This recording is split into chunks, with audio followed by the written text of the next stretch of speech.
राधे राधे मित्रों, अपनों Brajdham YouTube channel पर आपका स्वागत है। श्रीमद् भगवत गीता अध्याय 1 श्लोक 15। पांचजन्यम ऋषिकेशो देवदत्तं धनंजयः पौंड्रं दद्धमो महाशंखं भीमकर्मावृकोदरः। भावार्थ, भगवान कृष्ण ने अपना 5 जन्य शंख बजाया।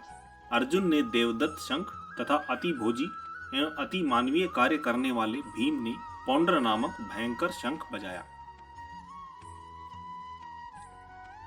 तात्पर्य: इस श्लोक में भगवान कृष्ण को ऋषिकेश कहा गया है क्योंकि वे ही समस्त इंद्रियों के स्वामी हैं। सारे जीव उनके भिन्नांश हैं, अतः जीवों की इंद्रियां भी उनकी इंद्रियों के अंश हैं। चूंकि निर्विशेषवादी जीवों की इंद्रियों का कारण बताने में असमर्थ हैं, इसीलिए वे जीवों को इंद्रिय रहित या निर्विशेष कहने के लिए उत्सुक रहते हैं।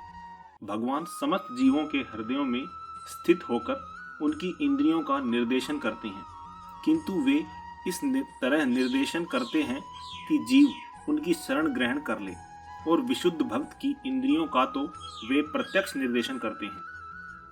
यहाँ कुरुक्षेत्र की युद्ध भूमि में भगवान कृष्ण अर्जुन की दिव्य इंद्रियों का निर्देशन करते हैं, इसीलिए उनको ऋषिकेश कहा गया है।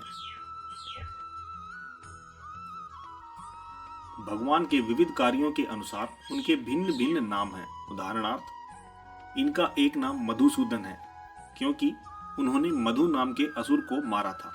वे गौओं तथा इंद्रियों को आनंद देने के कारण गोविंद कहलाते हैं। वसुदेव के पुत्र होने के कारण इनका नाम वासुदेव है। देवकी को माता रूप में स्वीकार करने के कारण इनका नाम देवकी नंदन है।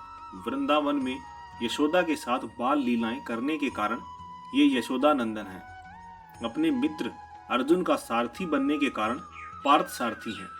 इसी प्रकार उनका एक नाम ऋषिकेश है क्योंकि उन्होंने कुरुक्षेत्र के युद्ध स्थल में अर्जुन का निर्देशन किया। इस श्लोक में अर्जुन को धनंजय कहा गया है क्योंकि जब इनके बड़े भाई को विभिन्न यज्ञ संपन्न करने के लिए धन की आवश्यकता हुई थी तो उसे प्राप्त करने में इन्होंने सहायता की थी। इसी प्रकार भीम वृकोदर कहलाते हैं क्योंकि जैसे वे अधिक खाते हैं उसी प्रकार वे अति मानवीय कार्य करने वाले हैं, जैसे हिडिंबासुर का वध। अतः पांडवों के पक्ष में श्री कृष्ण इत्यादि विभिन्न व्यक्तियों द्वारा विशेष प्रकार के शंखों का बजाया जाना युद्ध करने वाले सैनिकों के लिए अत्यंत प्रेरणाप्रद था। विपक्ष में ऐसा कुछ न था। न तो परम निदेशक भगवान कृष्ण थे, न ही भाग्य की देवी श्री थी। अतः युद्ध में उनकी पराजय पूर्व निश्चित थी। शंखों की ध्वनि मानो यही संदेश दे रही थी।